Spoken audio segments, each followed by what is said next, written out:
So I'm going to be working with Dakota and Surcingle. So she has not been started on her saddle. She's 3. So I wanted to just kind of introduce her to some tack and kind of see how she feels about it. So like I start with all the other horses, I wanted to start with the Surcingle and just kind of see how she feels about it and kind of see how it goes. She's pretty quiet. I want her to just target the Surcingle there and see how she feels about it. And she touches it. She seems interested. Go ahead and put it on her back. She seems cool with that. Like she's not real jumpy with things like moving like toward her back or going over her back or seeing things from above. She seems pretty cool with. So I'm just going to reinforce her for that. And again, I'll put it over her back. And this time I'm just going to leave it there for a second while I reinforce. So she's going to have a lot bigger pieces of the training than like Castor or Atlas, my Mustangs, because she's pretty chill. She's domestic, of course. She's not really worried about that kind of things. Not like everything like the Mustangs are. So um, that's where you're gonna see the bigger pieces here. So just that's cool with the Surcingle. That's all I'm gonna do with that for today. I'm just gonna introduce tech. Like I'm not gonna put anything on her today. So same process with the pad here.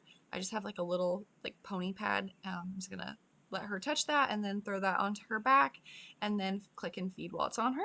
And same thing on this side. And really, I mean, I definitely could have broken this down and split this up into littler, smaller lessons. So like that's definitely something I could have done because I went to just putting it on and then yeah, let's walk with it on. I mean, she's fine with it, but I could have done it in smaller pieces. So but I walk with it. I'm gonna click while she's moving. She seems pretty cool with that. Really, like she's not moving around or anything, so she seems decent with both the surcingle and the pad. Like she's interested, she's curious. She wasn't spooking at any of these things from the fence, so those are all good signs. It's just kind of a very specific. Like you have to be looking for little signs to see if they're comfortable with each thing, and see what they're ready for, and see what things you can put together. So this with the saddle, she was a little bit more uncomfortable, and that could have been a combination of maybe she wasn't that comfortable with the surcingle and the pad. Like maybe she seemed comfortable, but maybe she just needed more time with each of those objects. Because here now she wants to back up. This also could be her wanting to target it, but I want to think that she's probably a little bit worried about it. It's going to be different than both of those things. So what I should have been doing instead of going with her and waiting, I should have just taken it off, letting her sit, let her target it, and just letting her hang out with it. Yeah, that was better with just putting it up there. But I should have taken it off while she was moving. Like by doing that, I'm saying I see that you're worried about this, and then I'm gonna take it away. So she sees that I'm paying attention to her, not that I'm just oh like we're gonna make you work through it until you stand still. I don't want to do that anymore. Like that's not something I want to do. At the time, I was like that was what you're supposed to do.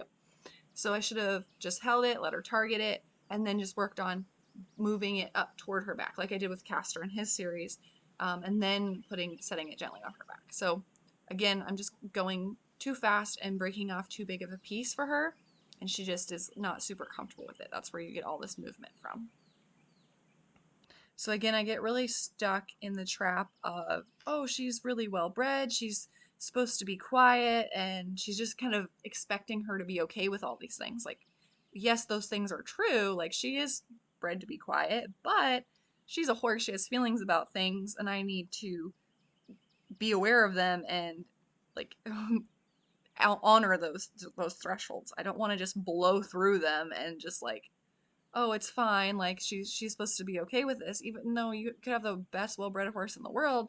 It doesn't really matter if she's still afraid of something. She's still afraid of something. So really, I'm probably getting this stuff here that looks like progress because I've told her moving doesn't work. Like you can move, but it's not going to work. Like you can't escape it. And that's what happens with a lot of negative reinforcement, just basic natural horsemanship, where the horse learns that moving isn't going to work. But that doesn't take away the fear. So that's where you can have horses that they're very inconsistent. You'll be like, oh, well, they'll be good one day and not the other. And that's where this happens. So it's going to be me talking more about like that kind of stuff, like topics of training versus the specific training exercises that I'm doing now, because this is what can come out of them. So I'm gonna bring out the tarp. So this is what I should have done with the plastic here is put some treats on it. So again, I got stuck in um the mindset of, oh, she'll be fine with everything. I'm just gonna go through it really quickly. Um, and I shouldn't have. I should have started it like I did with the Mustangs and then seen that she could move through it quickly and then just went with her at her pace. So that was my biggest thing, was trying to have some timeline that I thought I needed to have, but I really didn't. So I put some grain or some hay pellets on here. She's just exploring the tarp right here. So I put some food on it. She's just pawing at it to see if more food will pop out. That's totally fine. She's being really curious, looking at it, and that's what I should have done with the plastic sheet that you saw a couple videos back, just to kind of introduce her to this. Because right away, like if you go back and watch that video, she didn't want to step on it. As soon as I put food on it, she's like, oh, well, how do I make more food come out? Like, and she's putting her feet on it, and that was really what I wanted. And you can see the difference between the two. So, like right now, she's already on it. She's like, okay, like food comes out of it, so she doesn't have any worries about that. So I'm just asking her to back up. I didn't want to get in front of her and the tarp be behind her just in case she spooks away from the tarp and on top of me. So do be careful of that if you're doing some desensitizing work with any object, but specifically a tarp where you like send the horse over it. Just be aware that if the horse were to spook, like be aware of your body positioning so they don't spook on top of you. So I'm just unfolding the tarp here. She really doesn't seem too bothered by it. And really, if I would have gone about the plastic in the same way I did the tarp, then I think she would have done the same thing, and just like right now she's just walking right over it. So that's what I should have done with the plastic. But this is how this is good training here. Like this is how it should be done. Like you break it down for whatever horse you're working with, but she was pretty cool with that. She walked over it. I clicked while she walked over it. I'm giving her reinforcement, and I'm gonna go put some Timothy hay pellets on here on the tarp for her, and like just letting her explore. This is the easiest, fastest way I've found for horses to explore anything that they have to walk on. So getting into the trailer, going up on a pedestal, walking over tarp, concrete, whatever it might be, this is the fastest, easiest way that I've found. So, and you definitely go back and watch the plastic video where I didn't do that, and you can see the difference because it was less scary, but she didn't want to put her foot on it. Like it was smaller, it wasn't as didn't create as much movement and noise, and she didn't want to put her foot on it. So it wasn't necessarily about the scary thing, it was about how I presented it to her. So I'm working on getting her to back up a little bit. She wanted to go to the tarp a little too much, which is okay, not a big deal. But I didn't want her just running toward it because I wasn't still sure if she was going to spook. Like sometimes horses can be, especially with positive reinforcement, they'll be like, oh, I really want to earn that cookie, and they'll go on to it. Then once they're already there, they're like, oh my gosh, this is scary, and then they'll spook. So again, be aware of that because that's definitely a possibility. So again, should have had her target it with her nose before I just threw it on her back. She seems okay with it. She didn't raise her head. She didn't change her body language. She's just kind of listening. Like, really, that looks really nice. But if I were to redo it, I would definitely do a couple other steps in there. But this looks decent. Like, she doesn't look worried about it. So I do like that.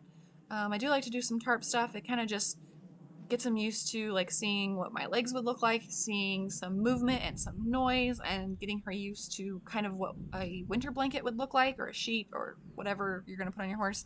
So I do like doing work with the tarp. Be careful if it's like winter time that the tarp doesn't shock your horse.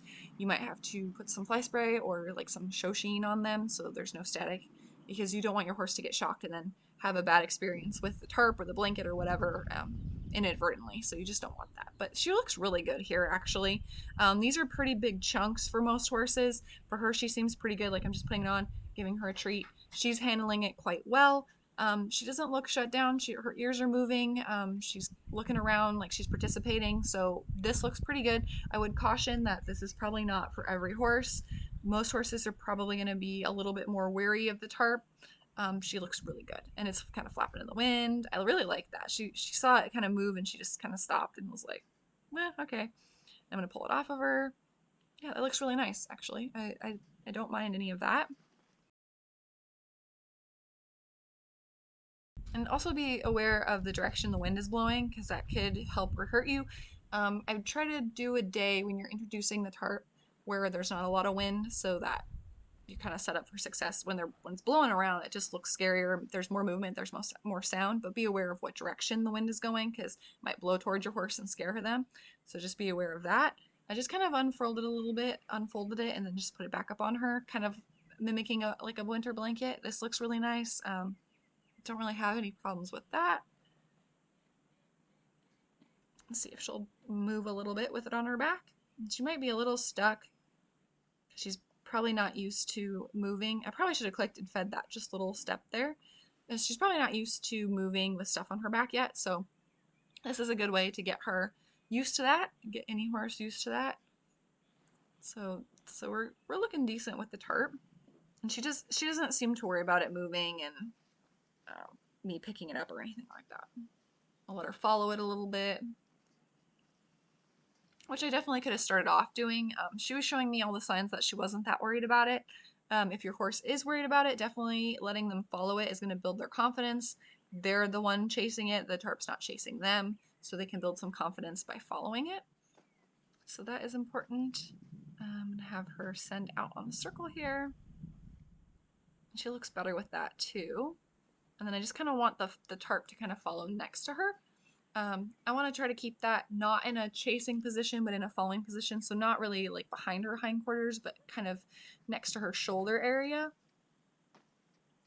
So she's a little stuck here because I got a lot of things in my hands and she's not super solid at sending off into the lunge yet either. I definitely could have used a stick here, or if I was retraining it now, I would use the target.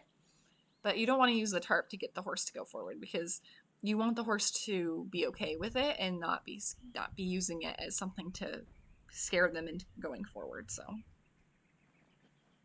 asking her to go forward, and then I just want the tarp to kind of just drag along next to her. That looked pretty good. She was pretty hesitant to go forward. I don't think she's super comfortable with the lunging and like the pressures I'm putting on her when I'm asking her to lunge. So I think that's part of it. I think that's mostly what's happening right now is she doesn't really want to go forward. I don't think it's necessarily the tarp, but it's possible that it's part of that.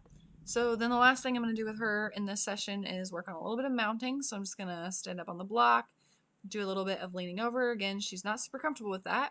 So with the saddle and with me, she's showing the same behavior. She's like, don't really love that.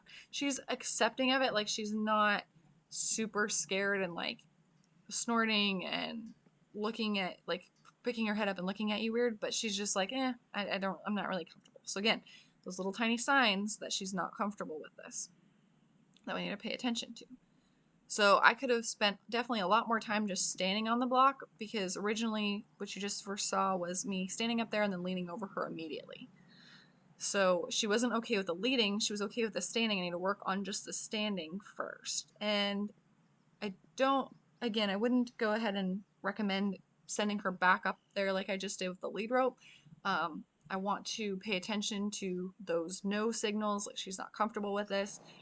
I'm doing all of her mounting stuff at Liberty now because for right here, she's backing up and I'm saying like, okay, well, we're going to work on mounting anyway.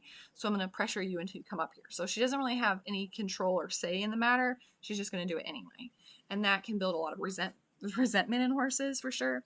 And control is definitely one of those things horses will work for. It's a really good motivator. So if the horse can kind of control the situation and they feel like they have that, then that'll be better for everybody. So she doesn't have any in this scenario because she's backing up and I'm just making her go back up with the halter and lead rope. So I definitely could have broken this down to where I was just standing on it. She seemed like she was fine with me just standing on the block. So I could have just had her stand next to the block. I just click and feed her while she's next to it and then build up the amount of time that I'm on the block next to her and then do that both sides and then start leaning over here. So I think she's not comfortable with me leaning over. She wants to back up. And then when I've been feeding her, she doesn't really know where she's supposed to be positioned. So she was backing up to get the food. So I have a lot of different things going on there of why she's backing up. But I definitely think that her not being comfortable is one of those things. So you can see she's backing up. So she's like, I'm not sure with you being right there by her withers. She's more comfortable with me being next to her head. So my plan was to just send her back into the position so that she gets to rest only when I'm next to her withers or where I would mount from. But yes, that can work. They can just be like, okay, well, nothing else works, so I'm just going to do this. But I don't really want that. I rather have a conversation with my horse. Like, are you okay with this? Yes, no, great. And then we can either build it up or we can move on if she's okay with it. So she did make some progress here because I told her she didn't really have any other choices because I would put her back. And then once I leaned over her, she's again telling me she's not comfortable with this. That was better. So I broke it down. I wasn't over her back for as long. So I did have a little successful behavior, but it would have been more successful if I would have broke it down even more.